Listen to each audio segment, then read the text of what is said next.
Yeah.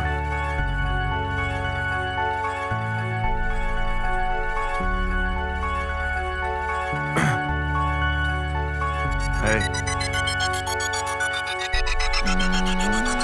Кажи ми какво да правя сега, за да не забравя. Кажи ми. Тия дете ме оставиха, да не ги оставя. И допуснатите грешки да са хиляди, аз да ги поправя, така че да постигна повече, да бъда по-добър човек, да се прославя. Кажи ми ти какво се иска, за да бъда по-успешен, но да бъде както искам, по моя начин. В очите да не стана смешен, да не забравям жестове, направени от най-близките ми и от непознати. Живия контакт с приятелите да не бъде заменен само с Фейсбук абонати, защото чата не е стягане на лицевите мускули в усмивка, да я видиш как ти свети. Непринуден разговор с напитка, както по маса мръсно крие, хвърлена отгоре и покривка. Ако ръцете са били изцапани, модата ще измие ли греха ти мивка. Всичко хубаво си има край, и всеки край си има нещо хубаво. Винаги намираш нещо ново, ако нещо старо е изгубено. Помогни да не загубя спомена за добро към мен направено.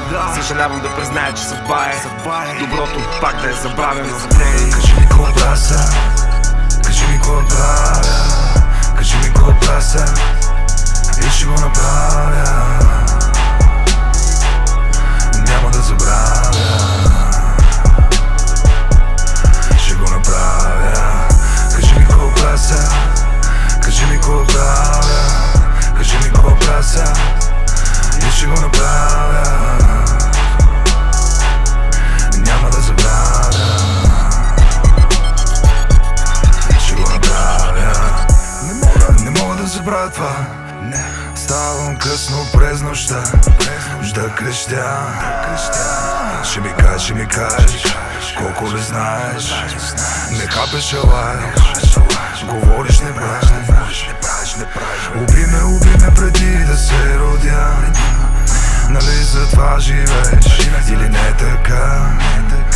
Ще ми посочиш къде греша, не се съмнявам в това. Само че не е така, не е така.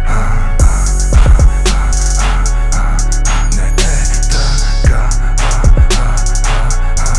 не е така,